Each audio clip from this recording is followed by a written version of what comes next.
bicarakan sama anak-anak kami, anak-anak saya dan anak-anak Nani. Karena itu soal tanggal, soal apa harus tanya sama mereka. Belakangan ini, publik diramaikan dengan rencana pernikahan pasangan lanjut usia aktris senior Nani Wijaya dengan budayawan asal negeri Parahyangan Ayib Rosidi. Tapi kepastian soal tanggal keduanya akan menikah sampai saat ini memanglah belum diketahui. Konon, hal ini lantaran terganjal restu dari salah seorang anak Nani Wijaya. Tapi, bak ibarat pepatah mengatakan, pucuk dicinta ulam pun tiba, kepastian soal pernikahan Nani Wijaya dan Ayib Rosidi akan segera ditentukan hari Minggu esok lewat pertemuan keluarga besar. Setidaknya itulah yang diungkapkan Ayib lantaran restu yang sempat tertunda itu telah didapat. Dan jika tak ada aral melintang, pernikahan itu sendiri akan digelar di Masjid Kasepuhan Cirebon, Jawa Barat. Lantas seperti apa persiapan Ayib sendiri jelang pernikahannya dengan Nani Wijaya? Ya, belum sampai begitu barangkali, tapi ya mungkin juga sudah, nggak tahu saya. Harus tanya sama Nani. Bapak sendiri Jarang, sebetulnya saya jarang sama mereka. Saya kenal mereka, ketemu dengan mereka, tapi mereka itu orang-orang sibuk. Jadi kalau saya ke rumah ibunya juga jarang ketemu. Walaupun ya sering saya ajak makan dengan bersama-sama. Anak-anak saya nggak setuju, semua setuju. Anak Nani katanya ada yang awalnya tidak setuju, tapi kemudian terserah ibu. Nah, ya dukungan pastilah. anak-anak bahagia sih. Alhamdulillah. Ancer-ancer ada, tapi ya belum pasti ya. Baru hari Minggu nanti akan dibicarakan. Ya surat-surat sedang menguruskan surat-surat kan ternyata kawin itu repot, kawin itu harus ada surat ini, surat itu. Surat bahwa saya duda, surat bahwa Nani janda itu harus ada.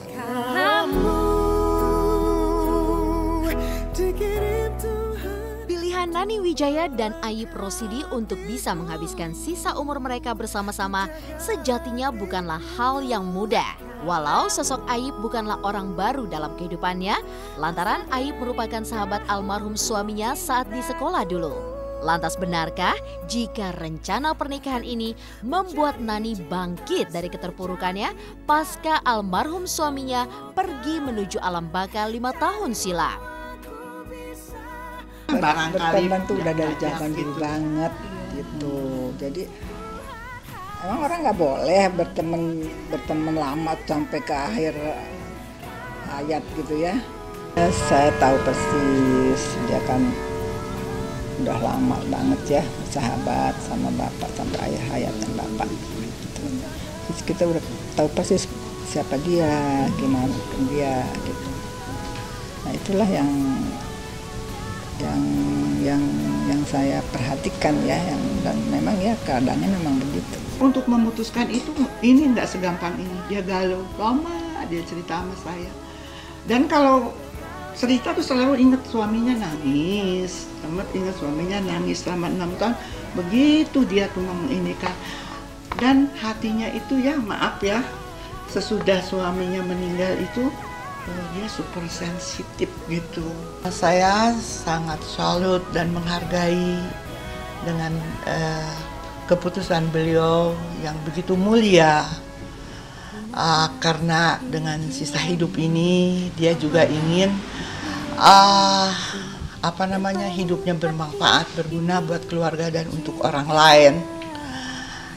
Jadi buat saya sih nggak ada salahnya, karena kalau ini kan tujuannya betul-betul tujuan mulia ya. Ya, bagi saya fenomenal. Kenapa? Seumur beliau masih punya keinginan berumah tangga. Itu bagi saya rasanya wah luar biasa itu. Ya Nani janda, saya duda. Udah kenal lama. Lantas kami ya butuh kawan. Jadi kami sepakat untuk menikah. Niat sastrawan kelahiran Majalengka 79 tahun silam untuk menjadikan Nani Wijaya sebagai teman hidup di penghujung usianya tak bisa ditawar lagi. Bahkan dukungan pun turut diberikan oleh sejumlah teman dan juga putri Nani Wijaya, Cahya Kamila. Lewat postingannya di sosial media, Cahya menuliskan kalimat, "Cinta itu milik semua orang. Tua muda hak setiap manusia untuk cinta dan mencintai. Is that true? Enjoy your life, enjoy your love." Tapi, apa yang membuat Aib justru pikir-pikir jika nantinya pasca menikah, Nani masih aktif sebagai pemain sinetron? Saya tidak setuju dia main sinetron. Kalau film kan paling-paling sebulan, 2 bulan. Kalau bikin sinetron kan sebenarnya itu. Pulang jam 2 malam. Memangnya saya di suami tukang buka pintu. Sebetulnya saya nggak mau saya menghalangi dia. Kalau memang dia suka main film ya silakan aja. Tapi kalau secara teknis misalnya dia untuk main film itu harus jauh dari tempat saya kan bagaimana? Ya kalau Allah yang menentukan saya siap. Pasti saya support. Kalau udah memang oke, pasti menurut dia bagus, ya udah saya support. Silakan, nggak ada masalah, itu haknya loh. Wajar dong, tidak ada gantungan sana sini. Memang ada sebatang kara, ada suaminya lagi, ya masalahnya, ya kan?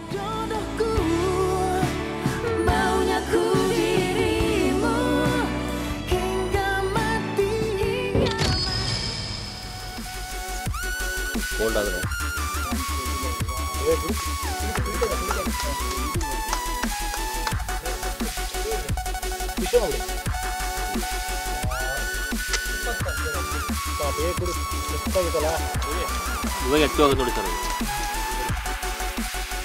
Selain berita tentang rencana pernikahan Nani Wijaya dengan sastrawan Aib Rosidi yang cukup menyita perhatian, pekan ini publik juga dikejutkan dengan berita tentang seekor ular kobra yang tengah kehausan di sebuah desa di distrik Karnataka, Desa Kaiga, sebelah selatan India. Dari video yang beredar luas di alam maya, terlihat jelas bagaimana ular kobra sepanjang 12 kaki ini begitu tenang dikelilingi banyak orang, termasuk petugas kehutanan setempat. Walau posisi ular kobra dalam keadaan tegak yang menandakan jika dirinya siap menyerang kapan saja, tetapi hal itu tak sama sekali tak dilakukannya. Bahkan publik pun dibuat terkejut, sekaligus tak menyangka saat ular kobra yang memiliki bisa mematikan ini disodorkan air mineral dalam kemasan ke depan mulutnya. Dengan tenang, ular kobra ini tampak menikmati setiap tetes air yang diberikan padanya.